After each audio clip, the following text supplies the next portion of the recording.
Bocas e boas no ar. Boa tarde, sou o Jefferson Lopes. Estamos aqui hoje no Embaixada Preta, parceria com o Spotify, Amplifica Creators. Muito obrigado pelo espaço. Estou hoje nada mais, nada menos com a nossa mestra Adriana Aragão, fundadora do Ilu Obadimim, arte educadora, uma pessoa incrível, formadora de futuros percussionistas e visionários por esse mundo através da tecnologia do tambor, certo? Eu vou contar brevemente para vocês as diversas experiências que ela tem, mas só para a gente começar bem aqui. Graduada em musicoterapia pela Faculdade Paulista de Artes, ela também fez pós-graduação em Ciência da Religião, certo? Pela PUC-SP. Uma especialização, porque amo saber sobre as religiões, então fui Imagino. estudar um E o pouquinho. assunto também é muito profundo para a gente falar Sim, que é formado, né? sim. Enfim, arte educadora através de diversos projetos sociais em São Paulo, dos blocos de carnaval de rua aqui de São Paulo. Uma mulher incrível, estou honrado com a sua presença. Muito obrigado por ter aceito o meu convite. Esse é o Bocas e Boas. Muito obrigado, Adriana. Eu que agradeço. E aí, retificando sempre, né? A gente, dos encontros na Boca de Exu, a gente precisa é, sempre lembrar das nossas mais velhas, primeiro, né? Os nossos mais velhos, e trazendo esse lugar, falando rapidamente um pouco da formação do ILU, de como isso foi constituído, né? A Sim. gente sempre traz o bloco Afro Oriaxé, em primeiro lugar, que foi o bloco onde eu conheci a Beth, a Gi, né, que é a Beth Belli, a Argilei Miranda, Sandra Campos, Kika de Becém, que era aí a Lorixá do bloco, né? Eu devia ter, sei lá, 15 anos, 16 anos, eu tô com 51.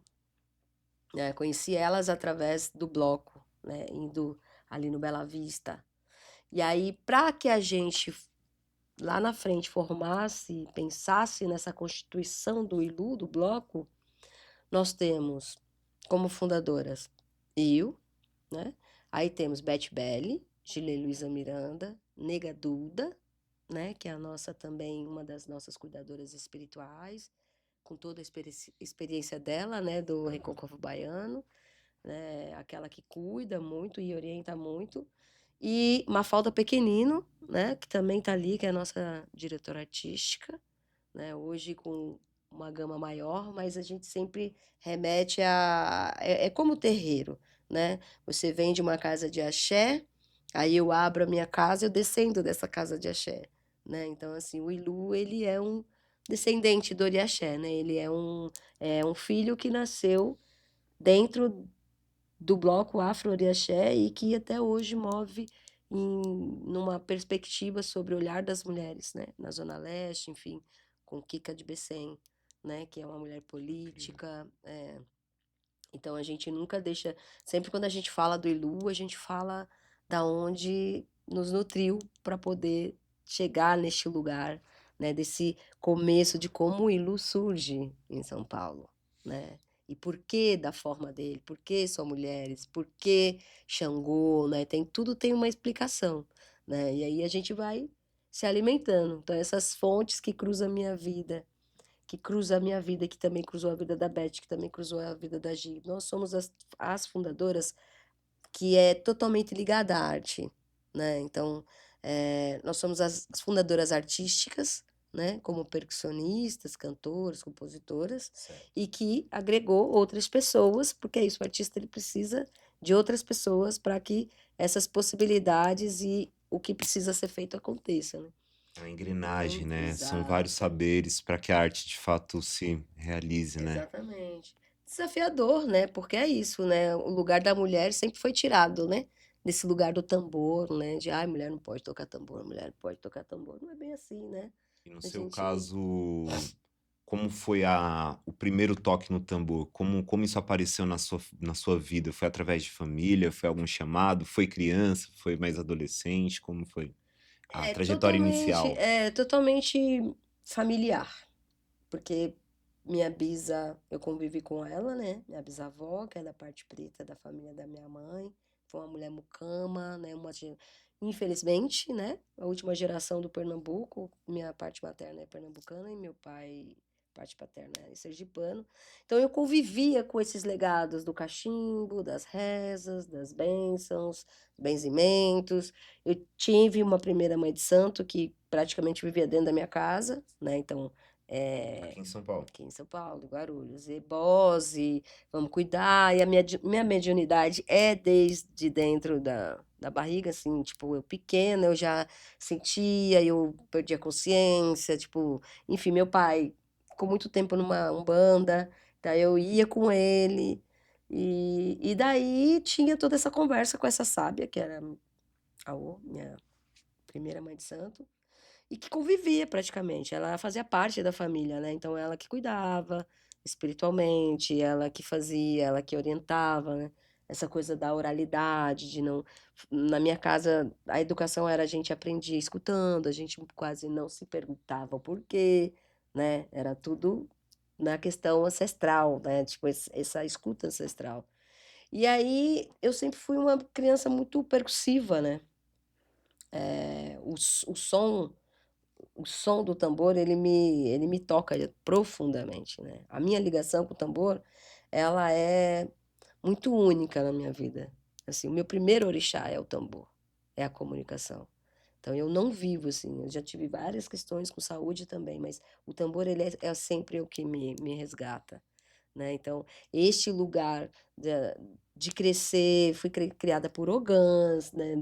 Meu pai nada machista com as filhas, então eu com 12 anos eu estava nos candomblé da vida. E ainda Incrível. só com homens, Sim. né? É muito louco isso, né? Porque né, eu tenho essa presença desse núcleo masculino que me ensinou tudo o que não presta do masculino, né? Tudo o que não é legal que a gente vê até hoje do masculino. Então, olha só, isso aqui não é legal. O que a gente faz não é legal. Então, eu tive uma escola de um lado feminino e de um lado masculino, Nossa, né? que incrível. E essa crescência dentro dos terreiros, indo visitar terreiros, né? Conhecendo as nações, entendendo as nações, até que, né, minha tia, que é irmã da minha mãe, era de Umbanda, frequentava há muitos anos, mas teve a necessidade, né, de se iniciar, e aí tudo aconteceu. Aí, minha mãe de santo já tinha me dito que o legado comigo dela era até a um momento, né, porque ela já sabia que ela, em um momento ela ia embora, né, mas que o meu caminho era seguir este, né, que eu não era da não é que eu não era, não, mas não era o lugar da Umbanda de eu estar, ficar. Que meu caminho era a minha ancestralidade da travessia, né? E aí até hoje estou, tenho 30 anos de iniciada, porém, né, uns 40 anos mais aí dentro de terreiro.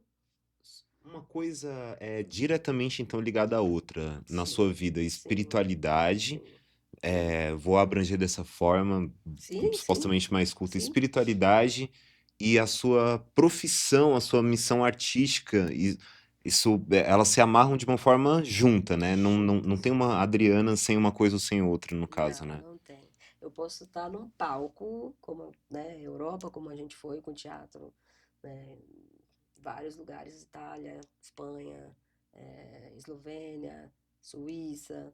Mesmo eu estando ali, a minha ancestralidade está comigo, nunca está fora de mim. Então eu posso estar tocando dentro de uma peça, mas se eu estou tocando para algum, eu não vou pensar só na peça. Eu estou ligada com algum, que é o meu pai, né? Estou ligada com algum, estou ligada com a ancestralidade.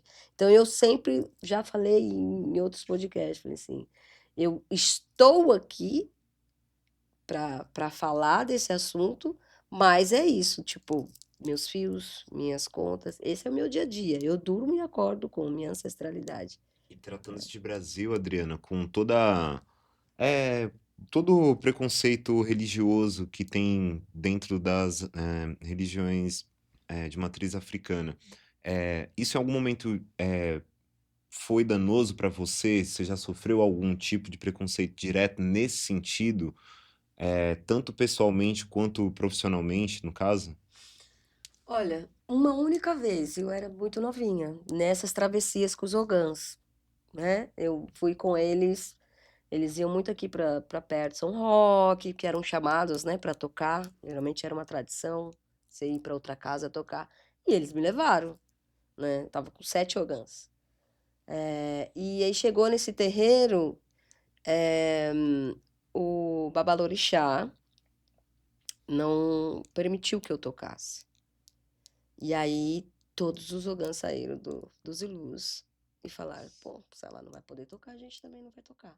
E aí, enfim, fomos lá para a mesa que tinha para eles, pra gente, sentamos, eu não bebia, era menor. E aí ele falou, não, a gente vai ficar aqui, né? Aí veio uma entidade desse Babalorixá, foi a padilha dele, e aí a padilha saiu de onde ela estava, foi até lá e falou assim, bom, quem manda aqui sou eu. Então, ela pode tocar. E aí, enfim. Então, foi o único momento que eu tive, assim, logo novinha, que eu senti isso na pele. Mas eu sempre fui muito bem recebida pelos terreiros. Muito, chamada para dar oficina de dança, de ritmo, de canto. Rodei Ubatuba, vários lugares, assim, vários lugares. Mas acho que acredito muito que hoje em dia eu vejo até outras mulheres, outras jovens, neste lugar, Equedes, a Joiês, tocando e sendo respeitadas pelos terreiros. Porque foram formas de estratégias que foram usadas para que a mulher estivesse em um lugar. Mas o terreiro, ele é mantido desde da rua até o tudo com as mulheres, né? As mulheres se mantiveram. Então, não tive muita questão com essa questão de não poder tocar. Até porque eu entendia, né? Eu entendia este lugar e não entrava em embate. Se eu sentisse alguma coisa, eu nunca entrei em embate. Eu respeitava, né? E seguia a minha vida. Mas a minha vida mesmo, ela não é desconectada da ancestralidade. A arte que eu faço, eu não, porque no teatro de rua, ou o show que eu faço, a oficina que eu faço, tudo tá ligado com a travessia para mim. Se eu vou dar uma aula de tambor, eu não vou ensinar você só a tocar. É fundamentada, É né? Eu fundamentada. já vi alguns dos seus vídeos, né? Você é uma comunicadora Sim. também muito boa, sabe? Eu vi bastante conteúdo seus e a sua linguagem, você pode ver que ela é muito fundamentada. Você pode ver que você foi atrás mesmo de entender os toques como eles são, a linguagem, né? As nações. Você vê que é tudo embasado e para quem gosta de conhecimento, né? Eu recomendo conhecer aí as redes sociais, o canal do YouTube da mestra Adriana Aragão. E eu queria ainda pegar um ponto a respeito de espiritualidade. Você acha que o encontro de todas essas outras mestras, essas outras mulheres que também estavam construindo um imaginário afrofuturista, que é o que a gente já está vivendo hoje, no meu ponto de vista, né? Você acha que isso também é dado, é um encontro, na verdade, espiritual, não apenas profissional, não apenas como um projeto, não ao acaso? Você não acha que isso também de alguma forma se amarra? Sim, o meu encontro com Beth, com Gi, Kika, com Mafalda, pequenino. Meu primeiro encontro é com Beth e com Gi, porque eram as duas percussionistas negras em São Paulo, né? A Miriam Caprio era uma percussionista mais antiga, mas sim, uma pessoa do bem, mas uma mulher branca. Mas as duas negras em São Paulo era a Beth e a Gi. E eu lá atrás, quando era pequena, tipo assim, já pré-adolescente, eu ouvi o nome delas dentro desse lugar que eu tava, dessa casa que eu tava. Então tinha pessoas que trabalhavam com elas, que dançavam com elas, lá na casa onde meu pai ia, na Umbanda que meu pai ia. E falaram pra mim, ah, você tem que. Mas não falaram muito bem, né? Não falaram muito bem. E eu fiquei curiosa, porque eu conversava com os Exus, né? Eu tinha uma intimidade ali dentro. E aí eu falei, preciso conhecer. Fiquei sabendo que tinha um bloco afro. Eu falei, preciso conhecer. E fui ao encontro. Então, nosso encontro a gente sabe que é ancestral. Tem a espiritualidade ali envolvida, de Exu a Oxalá, né?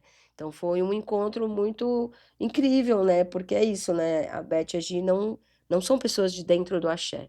Hoje cuida-se um pouco, mas não são pessoas, mulheres, que cresceram dentro do axé. Então foi um encontro de muitos saberes ali, né? Mas eu sou uma pessoa da comunicação, mas durante o meu processo de aprendizado eu fui sempre muito da escuta, desde a infância. Eu não fazia uma pergunta, né? Eu não tinha, minha educação, tipo, era isso, eu não ia perguntar para elas, por que isso, por que aquilo, né? Tudo que eu pude viver intensamente com elas, eu vivi, sem perguntar nada. Desde ficar 4 noites e 4 dias juntas acordadas, sem dormir, sabe? Vivendo várias coisas em São Paulo, né? Então, eu acredito sim que o encontro foi dado de Exu, a Ogum, Oxóssi e Yansan, que é da Gi, né, o Baluaê. Esse encontro ele foi necessário, Foi né? daí que vocês batizaram, então, de Ilu Obadimim? Foi daí que eu participei de uma segunda geração do Oriaxé, do Bloco Oriaxé. Tanto é que o MNU me conhece, o Movimento Negro me conhece, porque eu era isso, eu era uma jovem, mas eu estava lá com eles. E digo mais uma vez, né? Tem até uma fala da Rose Belisário, que é a irmã da Beth, que ela faz parte também dessa fundação, que ela falava, nossa, você era tão novinha, você sentada naquela mesa gigante, cheio de gente preta, tudo cabeçuda, né? O movimento MNU, né? Leni, enfim, todos me conhecem, né? São muitos anos ali, né? E esse lugar de entender, sabe? Você sai da periferia e vem para o centro da cidade, né? Precisa saber ouvir também, né? Né? Eu cresci dentro de um bairro totalmente indígena em Guarulhos, né? Com princípios, né? Tipo de educação e muitas famílias pretas nordestinas, né? Andando na terra, tomando banho de rio, de lagoa, sabe? Assim, tipo, indo para a escola, uma escola aberta, uma outra realidade. Então, quando eu venho para cá, eu reencontro outras possibilidades de comunicação. Ainda assim, por aqui, né? E eu sou muito grata, eu acho que isso tinha que acontecer, estava escrito, isso tinha que acontecer, não era, não foi uma coisa mágica assim, sabe? Ai, tanto é que eu conheci uma produtora que trabalhava com a Beth e com a Gi na época. Na verdade, a produtora me conheceu, me viu tocando no ensaio do Oriaxé. As duas estavam na Romênia, se eu não me engano, viajando, já com a companhia de teatro. E falou para elas, falou assim, meu, vocês têm que... Eu conheci uma menina. Aí, que menina, não, a menina que toca, vocês têm que conhecer, ela é mão de couro. Essa produtora me deu esse nome para mim, né, como mão de couro. E isso ficou, e tanto é que é isso, né? Tem essa relação com eu ter a mão de couro, né? Que é o conhecimento dos tambores, da fala dos tambores. E aí, quando a gente se encontra, foi uma coisa, eu, Beth e Gi, principalmente as três percussionistas, foi incrível, foi como se a gente se conhecesse, sei lá, tipo, há muitos anos. Eu sou a mais nova das duas, né? E daí a gente não se desgrudou mais, então tudo a gente fazia junto. Aí nasceu Mulheres, já tinha Mulheres de Lu, que era um trabalho percussivo, né? Um nome que a Gi deu. Aí eu passei a tocar com elas nessa banda. E aí, enfim, fui pro Teatro Oficina, né? Fui conhecer tudo o que acontecia aqui na cidade e vivenciar isso. Espiritualmente, musicalmente, teatralmente, no dia a dia, e tudo para mim ali de ancestralidade. Você pode contar pro pessoal o que que significa Ilu Obadimim? O Ilu Bademim, uma grande forma poética. Ilu, por si só, ele é um grande tambor. Ele tanto representa um tambor em África, que é grande, quanto aqui no Brasil, na diáspora, a gente tem os Ilus do Xangô do Pernambuco, né? São tambores, né? E Demim e Luobá, Obá foi uma escolha muito da Beth também, por ter vivido mais tempo nesses blocos, teve banda lá também, outras bandas que elas vivenciaram e que eu peguei já não tinha mais. Eu conheço eles, mas o processo não tinha mais. E aí ela falou que tantas coisas aconteceram que então ela só ia trabalhar se fosse com mulheres de Xangô, se fosse com Xangô à frente. E aí a gente teve várias mulheres, né? Sônia Leite, já falecida, que foi uma vereadora, que era uma mulher de Xangô, de Fon, né? No Brasil, uma mulher preta.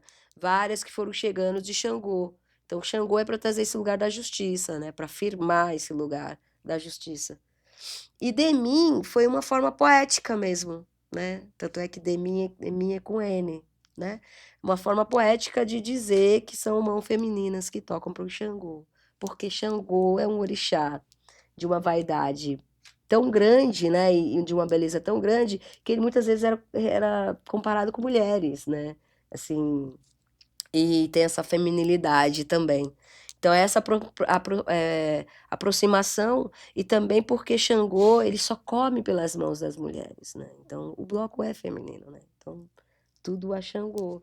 Por isso que foi. E tem um livro também que chama Iluabá, que é um livro do Lodi, que a Beth tinha esse livro, ganhou esse livro, e tinha essa história das três mulheres. Ele começa, na verdade, ele sai daí. Dessas três mulheres que tocam um tambor como se fosse um Você batá. pode repetir o nome do livro, por favor? Eu não lembro exatamente o nome do livro, mas ele conta a história dessas, que vai falar de três mulheres que ele trata como Iluabá. Uhum. É que Abá é Agbá, né? As mulheres mais velhas, as mulheres que detêm o axé, Babá. que detêm a força do axé. E aí ela leu, ficou louca, trouxe para mim, para Gi, e falou: não, duas mulheres, um batá, que é um instrumento, que uma toca de um lado, outra toca do outro e a outra toca o ferro. E aí ela assimilou nós três, né? Cada uma é de uma linguagem, né? De um caminho percussivo. E aí nasceu. E daí a gente foi estudar juntas, né? E aí, isso foi em 2004. E isso foi antes de 2004, né? Isso pensa em.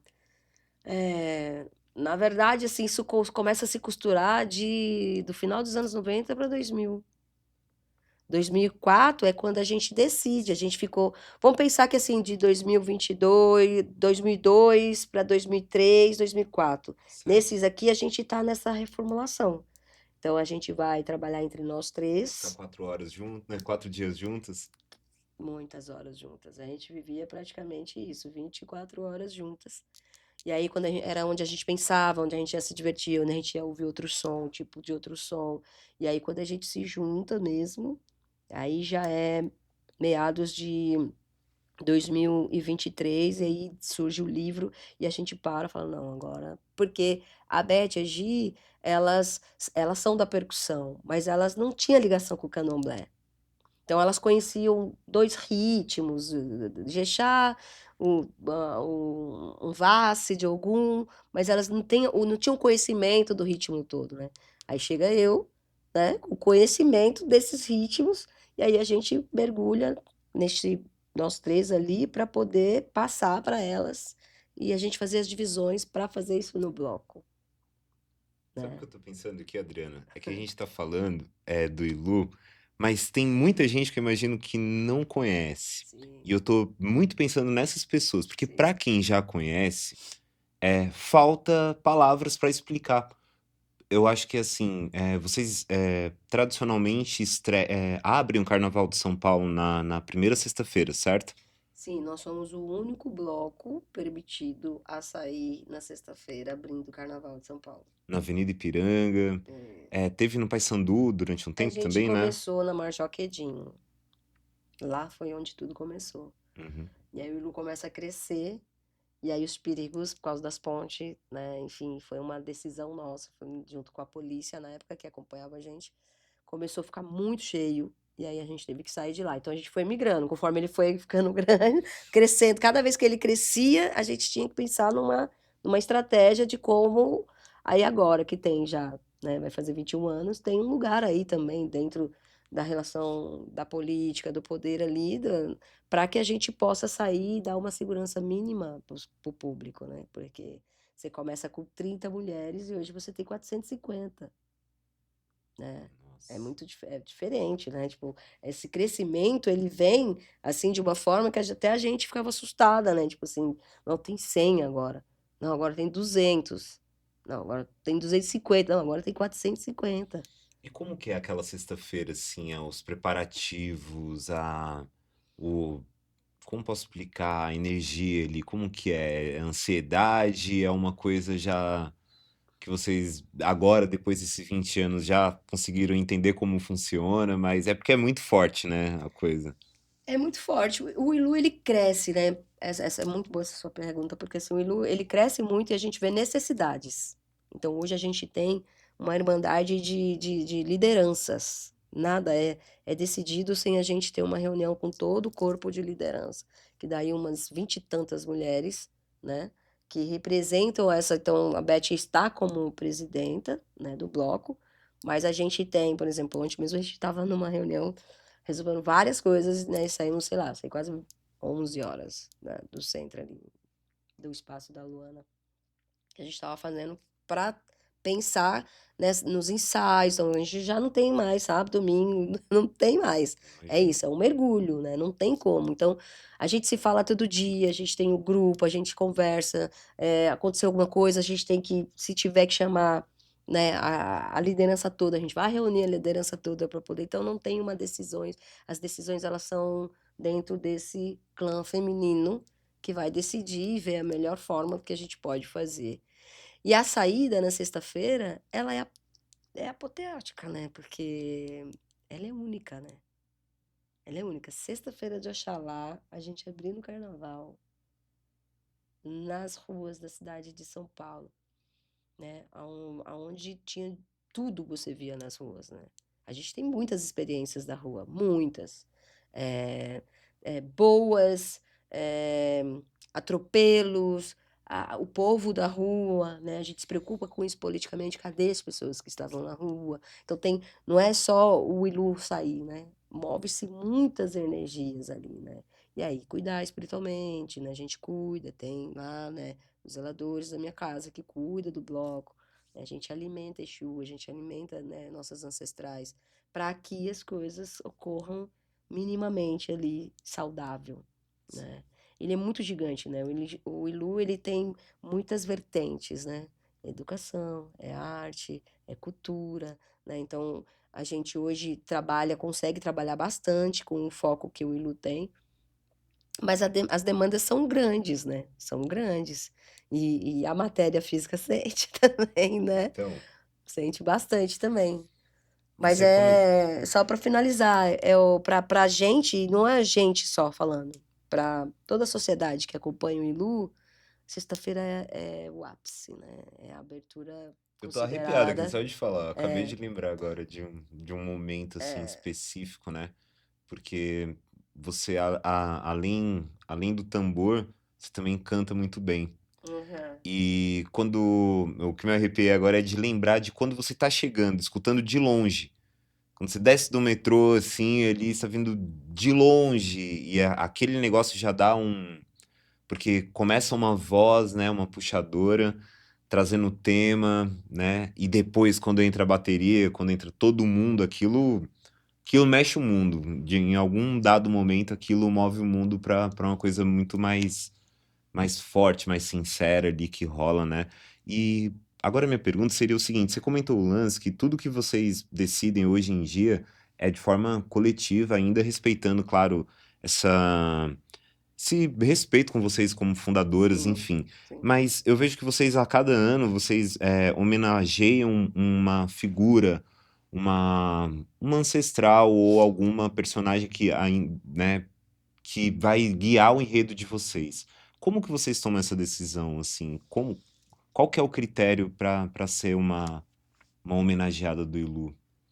A gente sempre vai pela intuição, né? Muitas vezes vem da Beth, mas hoje com a liderança, com essa irmandade que a gente tem, ela traz pra gente, né?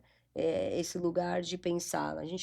Primeiro que a gente já começa com Lizinga, né? Primeiro carnaval, né? Por quê? Raizinho. Porque a gente está buscando essas mulheres que fizeram história, né? Então a gente meio dá uma equilibrada entre as que fizeram histórias que já não estão mais aqui com a gente, e aí a gente vai femenagear as pessoas, as mulheres que estão vivas, que precisam ser lembradas também em vida, não só em morte. Com Então, o Ilu certeza. a gente tenta dar uma equilibrada nas que estão lá no Intulá, no Morum, e as que estão aqui e que precisam de visibilidade, precisam de força, porque sempre é uma luta, né? A gente não quer ficar guerreando o tempo inteiro, né? A gente quer que as coisas Celebrar aconteçam, também, né? isso, que as coisas aconteçam. Então a gente vai meio equilibrando, né? A gente fez Se você for lembrar, quando Elsa, depois a outra, né? A gente foi esperando e intercalando. Não, Lia. Aí agora tá na hora da gente buscar as que trouxeram a questão das estratégias, da tecnologia, do pensar, da filosofia dos povos que fizeram a travessia. E aí a gente pensa numa. Esse ano a gente vai homenagear a Ifatinuqué, que foi uma princesa muito importante, que chegou no Brasil livre, né? Ela não veio como escrava, ela veio a mando do reino de Oió, né? E para poder ver o que estava acontecendo com os seus, né? Porque Abel Okutá está em Oió e veio muito povo Ebá de lá para cá, que foi direto para Bahia, mas que é isso, né? A gente sabe para onde eles foram. Não, eles lá, alguns lá já tinham passado pela questão do cristianismo, essa coisa do catolicismo ter. Eles já tinham passado pela diáspora lá. Essa é a real, Entendi. né? Eles chegam aqui já cristianizados, né? Então, eles já tinham vivido, porque a Europa já tinha invadido, a Europa já tinha massacrado, já tinha comprado, né?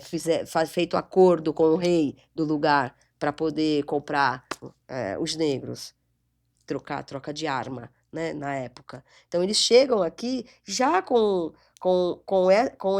essa situação, né? De cristã, né? E muitos lá também, se a gente pensar nos malês para cima, os árabes, enfim, tal, não eram, não cultuava a ancestralidade do povo Yorubá, de Oió, do povo Yorubá de Quito, de Leifé, de várias cidades, Jebu, Jexá, os Fons, né? Não dá para a gente colocar tudo no mesmo lugar, né? Porque a África é um continente, né? Ela é gigante. Então, Línguas é... totalmente diferentes, né? O Exato, que é entendido para uma para outra é exato, outra coisa totalmente diferente. exato. E só mais uma pergunta a respeito das homenageadas. A Alicia é a madrinha de vocês? Alicy é a nossa madrinha. A gente fez, né, uma homenagem. Ela tem 1 ano da Alicy. E aí a gente falou, pô, uma mulher preta do samba. A gente tinha encontrado ela em. Ai, meu Deus. Cuiabá. A gente estava com a companhia de teatro lá de rua e teve um show dela. E a gente já tinha pensado nisso. Poxa, vamos chamar a Alessi, né? A Alessi é uma das pioneiras na percussão, mulher preta, mais velha, no samba, né? Tocar tamborim. Escola de samba, a mulher tocava, né? Do samba, né? Uma mulher, na época considerada homossexual, mas seria lésbica, né? E que viveu tantas coisas, e aí a gente conseguiu falar com ela lá nessa viagem. Máximo Entramos no camarim respeito, Alicia dela. Brandão. Ela recebeu com muito carinho, porque era isso, né? Quando ela viu, tipo, a gente ainda era pequenininho, né? Só 30, né? Tipo, essa coisa. Quando ela viu que tinha mulheres tocando tambor, ela não deu outra. Ela abraçou. Ela é super madrinha do Ilu, né? Ela sempre fala o respeito dela. Agora ela tá mais velhinha, então é a gente que, né, vai para saber como ela tá, enfim. É, mas ela foi uma pessoa e é uma pessoa muito importante pro Ilu, como madrinha e como o que ela representa no Brasil. Adriana, anualmente vocês também fazem a lavagem da escadaria do Bexiga, certo? O que que isso significa para vocês, assim, como ritual? A 13 de maio é um lugar muito importante, né? Porque foi um momento em que os negros, inclusive Kika, todos, né, várias pessoas do MMNU estiveram juntas para repensar como que eles iam lavar aquela mentira. Por isso que existe uma música, né? Em 1º de abril, em 1º de abril, inventaram o 13 de maio. Vai e vem, Oriaxé, isso é Oriaxé. Vai e vem, Oriaxé, lavar essa mentira. 20 de novembro é nosso dia, 13 de maio, 1º de abril, nessa história negro não caiu. Então, e foi estrategicamente que eles estiveram naquela escadaria, que tinha reuniões naquelas escadarias, para tudo política, né? Articular como que eles iam fazer para que aquilo não fosse a verdade, que não é verdade, né? Não, então a gente vai fazer um adendo. Aí foi feita composição pelo Oriaxé, e a maioria eram políticos, os mais velhos que estavam ali no Oriaxé, então articulando isso, porque a gente estava dentro, ali é o Quilombo da Saracura, né, que está sendo destruído, né? Enfim, mas é o Quilombo da Saracura. Ali muitos negros viveram ali.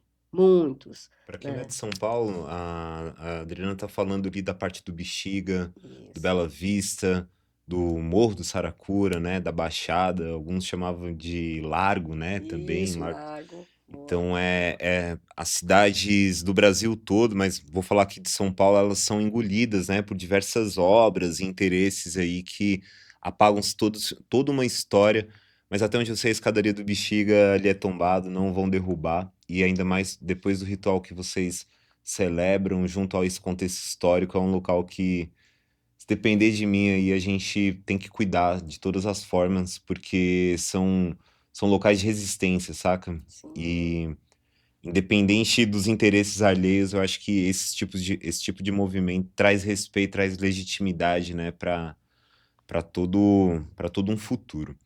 Adriana, você comentou dessas 30 primeiras mulheres lá no começo do Ilu, e agora vocês com mais de 400 percussionistas, e que venham muito mais, seja um bloco de 1.000 percussionistas aí um dia. Mas a minha pergunta é, como vocês formam essas mulheres? Elas já chegam lá tocando, vocês ensinam a tocar, cada uma tem que comprar seu instrumento, vocês têm... Como funciona essa dinâmica? bom, boa pergunta. Essa liderança que a gente tem, a maioria, todas elas são coordenadoras ou liderança de um naipe. Naipe Agogô, naipe Xequerê, naipe Djembe, naipe Alfaia, naipe a dança do Aiê, que é a dança do chão, e o naipe dança do Orum, Pernaltas. Então a gente tem não é só uma, geralmente são duas, três representantes ali.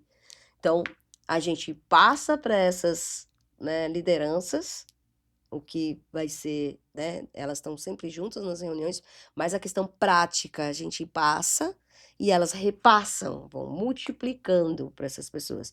Essas mulheres passam, né? Tem a questão étnico-racial, né? Para você, como você se declara ou não. Então, hoje em dia a gente passa por esse processo, né?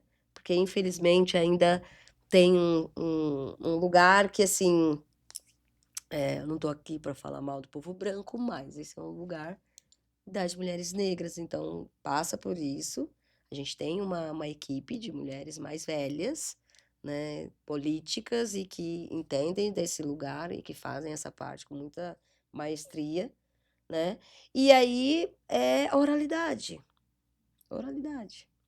Claro que uma oralidade um pouco mais moderna, no sentido que, por exemplo, antes de vir para cá, eu fiz alguns vídeos para mandar para alguns naipes, começar a estudar, porque agora a gente vai trabalhar um ritmo totalmente diferente do que elas fazem. Não vai dar para fazer muita coisa, né, do povo do Xangô do Pernambuco, que é o povo Ebá, né? Mas a gente, para falar de Fatuniqué, no caso, a gente precisa desse sotaque dela, da região dela, né? Então, vai se inserir ali algo que é estranho, que é diferente, que é mais difícil. Então, e a gente faz oficinas, por isso que a gente não teve tanto de manhã, né? Porque a gente começa de manhã e começa a dar oficina de manhã, ensinar, para chegar no ensaio, você ter essa Juntar oficina todos os gigante blocos, e as alas, passar né, isso e os passar para todo naipes. mundo.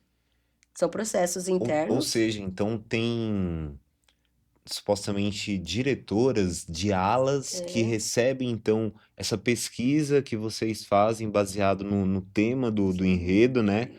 Então é um trabalho minucioso, assim, no caso, né? É minucioso. Você pega a partir do momento. Agora a gente vai Começa ter. quando, mais ou menos, assim, por exemplo, termina o carnaval, vai, em março, né? Aí vocês já têm uma ideia do que vem no ano que vem, ou Acabou o tem... carnaval, a gente tem que começar a deixar a intuição funcionar, Ou seja, né? tem um ano É, pra desenrolar. não dá um ano, não, Dá dá, menos, né? dá não, dá menos, porque vai tendo essas coisas que vêm antes da gente estar na rua. Tem muita coisa que acontece antes da gente estar na rua ensaiando. Então, várias coisas que precisa acontecer internamente, isso vai, por exemplo, de pessoas novas que vão entrar, se vai abrir, se não vai abrir, edital, tem que abrir, isso aqui. São muitas frentes, são muitas coisas que a gente tem antes, que é pensar como vai ser, como a gente vai fazer, deu certo o que foi ano passado. Então, nesse primeiro semestre, tem algumas tarefas a cumprir, né? E aí até chegar o dia de que vai entrar, vamos abrir para mais pessoas, não vamos? Vai fazer, tá, beleza, vai fazer. Ah, fechou, acabou? Ah, acabou. Olha, às vezes em 10 minutos acaba as vagas, né? Então Entendi. são muitas coisas. Quando a gente vai para a rua, o propósito Tem um propósito interno, que hoje a gente tem espaços parceiros, porque esses naipes precisam estudar, precisam praticar. Então, CRD, né, o Espaço da Luana, aí uma amiga nossa, Sibeli Forjaz, tem um espaço teatro, que a gente usa o espaço dela, para fazer ensaios pequenos, né, para, tipo, estudar os movimentos da dança, para estudar os ritmos que precisa fazer os novos, ensinar para as mais novas, porque quem está chegando é crua, né? Tem o básico ali, mas na sua maioria, né, é uma ou outra que toca alguma coisa. O resto é tudo, vai ser cria do Ilu, na sua grande maioria. São crias do Ilu. E nesse tempo, nesses 21 anos, qual foi a maior dificuldade que vocês já tiveram no sentido, tô colocando assim, de espaço, de ter mulheres para tocar, mas não ter instrumento, ou alguma coisa do tipo, ou se apresentar sem edital, sem incentivo governamental ou privado de ninguém, coisas desse tipo, assim, o que que você elenca como a maior desafio que o Lu já teve nesses 21 anos?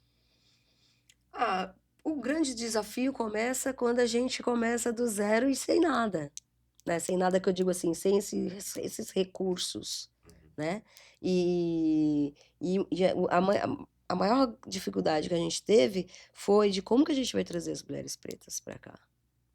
A gente estava no centro, a gente está falando de leste, de norte, sul, né? Porque é isso, as mulheres pretas estão na quebrada, né?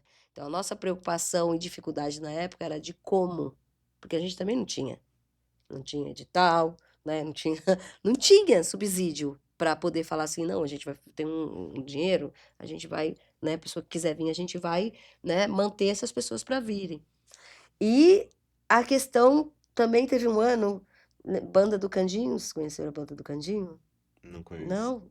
Teve um, acho que foi, eu não lembro o ano exatamente, no começo, bem no começo que a gente começou a sair e já ter uma quantidade de pessoas. A Prefeitura de São Paulo, ela pediu um valor de 5.000 que os blocos tinham, as bandas tinham que pagar para poder sair. E a gente falou assim, bom, a gente não tinha dinheiro, nem nós, nem a Banda do Cantinho, nem, entendeu? Mas a gente não tinha dinheiro. Falei, como é que a gente vai sair? Porque aí era uma marcação da polícia em cima também, né, de várias coisas políticas. E aí a gente falou assim, bicho, a gente vai ter que dar. E demos um cheque sem fundo. A Beth deu um cheque sem fundo. Falamos, vamos fazer, a gente tem que sair, já tá pronto o negócio, né? Enfim, saímos.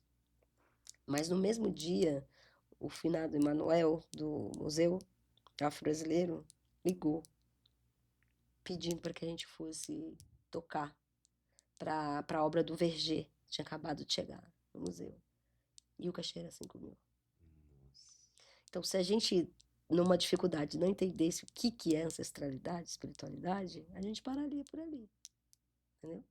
O Xangô, o Verger é de Xangô, né? O bloco é de Xangô, né? Então, foram dificuldades que o tempo inteiro o Exu estava ali, sabe? Tipo, e fala, o tempo inteiro fala, e a gente foi, as meninas foram entendendo essa comunicação, e aí as coisas foram, dificuldades tivemos algumas, sim, a gente teve um momento da polícia querer parar, ai, não vai, mas sempre tinha alguém que aparecia, que não, a gente não conhecia, mas que conhecia a gente, tipo, advogada, sabe? Já aposentada, não, mostrava lá a carteirinha. Dificuldades a gente teve algumas, principalmente por não ter espaço também, né? O Ilu hoje a gente está com 21, a gente ainda não tem a sede. Mas está aí, tem um lugar aí acontecendo, né? Para isso realmente sair do papel e a gente ter nosso espaço, nossa escola, né? Nosso espaço de cuidados, enfim. Mas teve muitos, tem desafios que são pessoais, né? Porque lidar com gente não é fácil, né?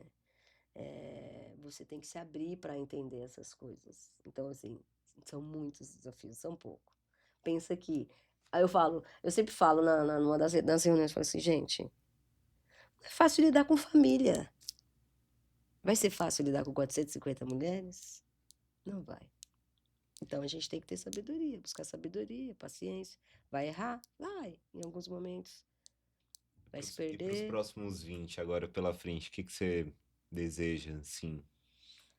Eu desejo que as novas, que as mulheres, as crianças pretas, as meninas pretas, enfim, que estão no Ilu, né? E quem está chegando, que quando a gente não estiver mais aqui, que continue, né? O Ilu não é o bloco não é a filosofia do Ilu não é um lugar para acabar, porque a gente precisa dar continuidade. Então eu penso sempre que o Ilu ele é um futuro para o próximo futuro, com a gente ou sem a gente. Então, Axé, muitíssimo obrigado, axé, eu que certo? agradeço. E eu queria que Hoje você eu deixasse um recado, o que você tem aprendido, o que você quer passar para elas, o que você deseja. Fica à vontade. eu acredito muito na força da mulher, né? E das mulheres pretas, que são as nossas ancestrais, que não estão mais aqui, e das nossas mulheres, das nossas crianças, das nossas meninas, dos nossos meninos, que precisam ser cuidados. E o Ilu tem o olhar para isso, porque a gente tem um espaço do Herê, né? Tem o cuidado com as crianças. Então, isso é um legado que não pode morrer. Independente se eu não estiver mais, se a Beth não estiver mais, se a gente não estiver mais, a coisa tem que continuar acontecendo. Porque a gente sabe que a gente vive numa sociedade racista, machista, homofóbica, e que a gente precisa lutar para que nos futuros próximos isso não tenha mais. E o Ilu faz parte dessa luta. Sem mais. Muito Axé. obrigado. Esse foi o Bocas e Boas. Mestra Adriana Aragão, Marina Zazá na produção e tudo mais. Muito obrigado. Mais uma mulher aqui fazendo Bocas e Boas acontecer. Embaixada Preta, Spotify, Amplifica Creators, em pé. Cool,